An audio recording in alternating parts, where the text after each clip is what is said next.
Hello दोस्तों, आज हम जानेंगे आईवी फ्लूइड मैनिटोल के बारे में।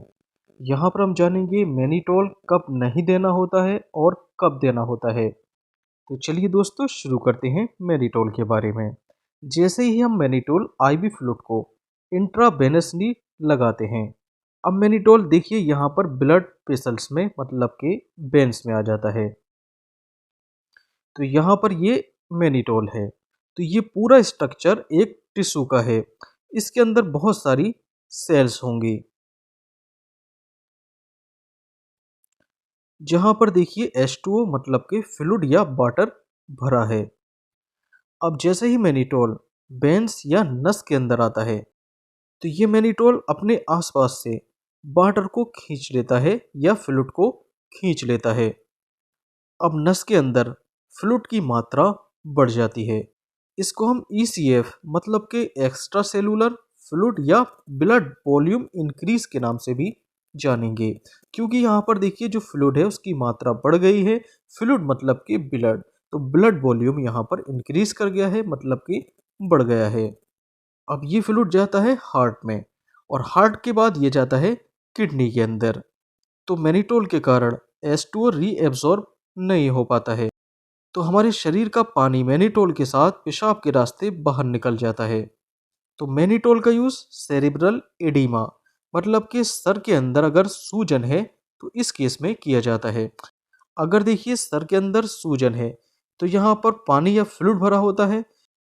जैसे ही देखिए सर की नस के अंदर मैनिटोल आता है, तो ये आसपास से वाटर या फ्लूइड को खींच लेता है। तो ब्रेन में जो सूजन है, मैनिटोल इसको कम कर देता है।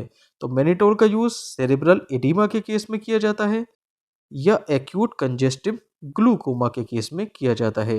ग्लूकोमा क्या होता है? देखिए ग्लूकोमा के केस में आई वॉल जो होती है वो अंदर फ्लूइड भरने के कारण बाहर को निकली हुई होती है। तो एक्यूट कंजेस्टिव ग्लूकोमा के केस में मैनिटोल का यूज़ किया जाता है। इसके अलावा पॉइजनिंग मतलब के जहर के केस में अगर कोई पेशेंट देखिए जहर खा लेता है, तो इस केस में भी मैनिटोल का यूज़ किया जाता है। तो मैनिटोल पॉइजन को इजीली पेशाब के रास्ते बाहर कर देता है। इस और इसका यूज़ ओलिगोयूरिया के केस में भी किया जाता है। ओलिगोयूरिया या इसको हम इम्पेंडिंग रीनल फेलियर के नाम से भी जानते हैं। ओलिगोयूरिया का क्या मतलब होता है? देखिए ओलिगो मतलब होता है कम और यूरिया मतलब के यूरिन। अगर ऐसा कोई पेशेंट होता है जिसको पेशाब कम आ रहा है, तो इस केस में मैनिटोल का यूज़ किया जाता है। देखिए मैनिटोल ECF को इंक्रीज करता है मतलब कि ब्लड वॉल्यूम को बढ़ा देता है। अब जैसे ही देखिए ब्लड वॉल्यूम बढ़ेगा, रीनल ब्लड फ्लो भी यहाँ पर बढ़ जाएगा, तो GFR भी बढ़ जाएगा। जब GFR बढ़ेगा तो यूरिन आउटपुट भी बढ़ जाएगा। देखिए एक्टिव ब्लीडिंग या हेड इंजरी के केस में मैनिटोल का यूज़ नहीं करते हैं। तो एक्टिव ब्लीडिंग या हेड इंजरी के केस में इसको कॉन्ट्रा इंडिकेटेड माना गया है। मैनिटोल का यूज़ देखिए ब्रेन की स्वेलिंग को कम करने में किया जाता है, लेकिन इसका यूज़ हेड इंजरी में नहीं करना होता है।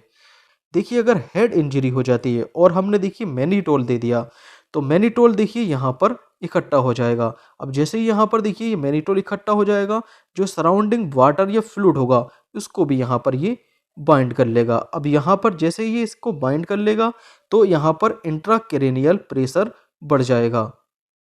तो इसी कारण एक्टिव ब्लीडिंग या हेड इंजरी के केस में इसको नहीं देना होता है।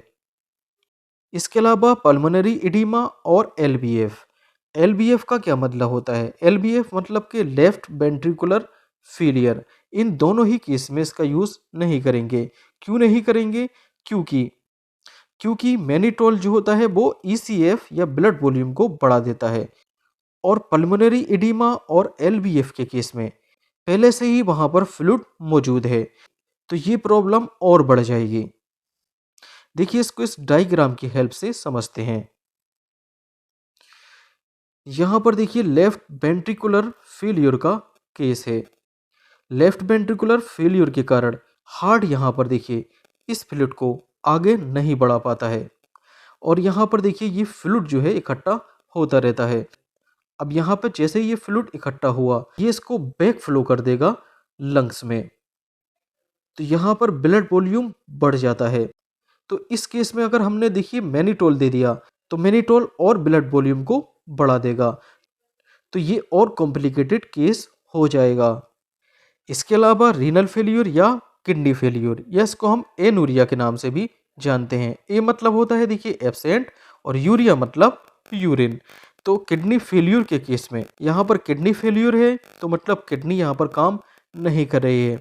तो किडनी काम नहीं कर रही है और हमने अगर मैनिटोल दे दिया तो मैनिटोल ब्लड वॉल्यूम बढ़ा देगा, तो किडनी पर और ज़्यादा लोड हो जाएगा। तो इसी कारण रीनल फेल्यूर के केस में मैनिटोल का यूज़ नहीं करते हैं। Okay, thank you.